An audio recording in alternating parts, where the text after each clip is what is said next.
오늘도 새벽 예배를 드리게 하신 하나님께 감사와 찬송과 영광을 올려드립니다. 우리 다 함께 사도신경으로 신앙 고백하신 후에 찬송가 197장을 부르신 후 에스겔서 47장의 말씀을 읽으신 다음 오늘 말씀을 듣도록 하겠습니다. 인간은 하나님의 은혜 없이는 한시도 살 수가 없습니다. 저도 지금까지 하나님의 은혜로 살아왔음을 고백합니다. 하나님께서 은혜 주셔야 죄악된 세상도 이기고 주님 뜻대로 살 수 있으며 죽은 후에도 영원한 천국에서 주님과 함께 영원히 살 수 있는 것입니다. 생각해보면 하나님의 은혜는 받을수록 좋은 것입니다. 은혜는 하나님께서 값없이 주시는 선물인데 은혜를 다른 말로 표현하면 기쁨이라고 말할 수 있지요. 선물을 받았는데 내용을 보니 그 안에 기쁨이 들어있는 것입니다. 그래서 은혜를 받은 사람들은 참 기쁨이 언제나 충만해집니다. 근심 걱정 속에서 교회에 나온 사람들이 1시간 예배드리고 나면 어딘가 흐뭇해지고 기쁨이 생깁니다. 그것이 바로 은혜 받은 증표입니다. 오늘 이 기쁨이 여러분에게 충만하시기를 축복합니다. 47장에 보면 성전 문지방에서 마치 샘처럼 물이 새어나옵니다. 그 물이 점점 많아져 발목, 무릎, 허리 헤엄칠 정도로 가득 차 넘칩니다. 그 후로는 그 물이 흘러서 동서남북에 온 지면 적시고 그곳에서 생명이 솟아나며 실과가 맺히며 약재료가 됩니다. 이 모든 환상은 무엇을 의미합니까? 이 강은 이스라엘 백성들을 사랑하셔서 그들을 살리려고 대가 없이 주시는 은혜의 강물입니다. 그런데 이 은혜의 강물이 성전에서 시작되었다는 것이 참으로 중요합니다. 성전은 예수 그리스도입니다. 성전의 몸, 성전의 머리 다 예수님입니다. 우리 예수님 말씀합니다. 요한복음 37장에 누구든지 목마르거든 내게로 와서 마시라. 교회는 은혜의 강물이 흐르는 곳입니다.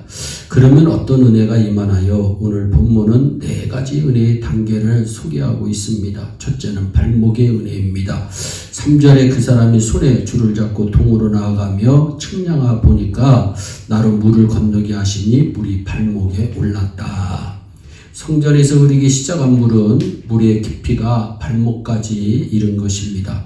이는 발목의 은혜를 받은 것을 의미합니다. 그러면 발목의 은혜를 받으면 무엇이 달라집니까? 발목에 힘이 생기면 예배를 드리는데 열심히 참석하게 됩니다.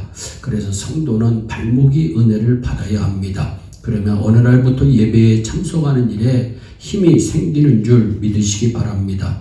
둘째는 무릎의 단계입니다. 다시 청량하니까 물이 무릎까지 올랐다. 물이 계속 불어서 무릎까지 찹니다. 무릎의 은혜를 받은 것입니다. 이는 기도의 은혜를 뜻합니다.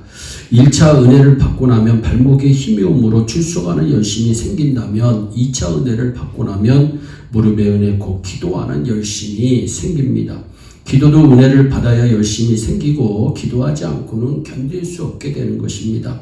여러분 중에 아직도 기도의 맛을 잘 모르시는 분들은 하나님께 기도하시기 바랍니다. 하나님, 제게 무릎의 은혜를 주시옵소서. 어느 날부터 기도하고 싶어집니다. 기도에는 열심히 있어야 응답을 받습니다. 잠언서 8장 17절에도 나를 간절히 찾는 자는 나를 만날 것이다. 시편 50편 15절에도 환난 날에 나를 부르라. 내가 너를 건지리라. 주님 분명히 우리에게 말씀합니다. 세 번째는 허리의 은혜 4절 하반절에 나옵니다. 물이 허리에 올랐다. 허리의 은혜란 힘써 충성하는 은혜를 말합니다. 그런데 충성의 은혜를 주셨음에도 오늘 바쁘다고 내년으로 미루면 안 됩니다. 오늘 할 일은 오늘 끝내야 합니다. 우리에게 허리의 은혜, 충성의 은혜를 주실 때 열심히 땀 흘려 충성하시기를 바랍니다. 일하는 팔에 점점 힘이 오듯이 운동하는 근육에 점점 힘이 넘치듯이 충성도 하면 할수록 충성하는 열심이 붙고 기쁨이 있고 은혜가 넘치는 것입니다. 네 번째는 헤엄치는 은혜입니다. 5절입니다. 헤엄할 물이요 사람이 능히 건너지 못할 강이라고 성경은 말씀합니다.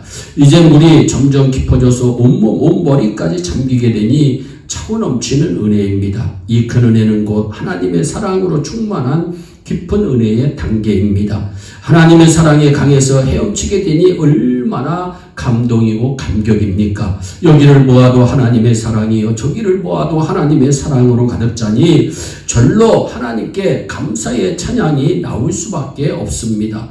허물과 죄로 가득 찬 우리의 온몸이 하나님의 깊은 사랑 속에 잠기어 헤엄치는 체험이 성도에게 필요합니다. 하나님의 사랑의 깊은 강 속에 들어가 헤엄을 치려면 세상에 붙어있던 발이 땅에서 떨어지고 물 밖으로 나와 있던 머리도 덮이고 이제는 세상 소리에 솔깃하던 귀, 남의 허물을 보던 눈, 남을 비평하고 비방하던 입술, 이 모든 것이 은혜의 물속에 잠겨버리고 오직 은혜의 물만이 넘치는 그 단계입니다. 사랑하는 성도 여러분, 아직도 주일 성수를 잘 못하시는 분은 발목에 은혜를 달라고 기도하세요. 아직도 기도에 열심이 없는 자들은 무릎에 은혜를 달라고 기도하세요. 아직도 충성에 열심이 없는 자들은 허리에 은혜를 달라고 하나님께 기도하세요. 더 나아가서는 하나님의 크신 사랑의 강에 나를 모두 잠기어버리고 헤엄침으로 범사에 감사하는 자들이 다 되시기를 간절히 바랍니다. 성도는 하나님의 은혜로 살아가는 존재입니다. 부족해서는 안 됩니다. 하나님의 은혜를 사모하다 주신 은혜 받아서 늘 감사하며 은혜로 사는 우리 온 성도님들이 다 되시기를 예수님의 이름으로 축원합니다. 기도하겠습니다. 사랑의 하나님 참 감사합니다. 교회는 은혜의 강물이고 성도는 교회에서 반드시 은혜를 받아야 됨에도 불구하고 은혜 없이 살아갈 때가 얼마나 많이 있는지 모릅니다. 주님 47장에 말씀하신 대로 우리에게 발목에 은혜를 주시옵소서, 우리에게 무릎에 은혜를 주시옵소서, 우리에게 허리에 은혜를 주시옵소서, 우리가 은혜의 강물에서 헤엄칠 수 있는 체험이 있게 하여 주셔서 주님 오시는 그날까지 참된 기쁨과 평강을 누리며 날마다 죄악된 세상 이기고 주님과 함께 동행하는 은혜가 임하게 하여 주옵소서. 감사하고 예수님의 이름으로 기도하옵나이다. 아멘. 다 함께 주기도문으로 예배를 마치시고 각자 개인 기도하신 후에 오늘도 주 안에서 승리하는 복된 하루 되시기를 바랍니다. 감사합니다.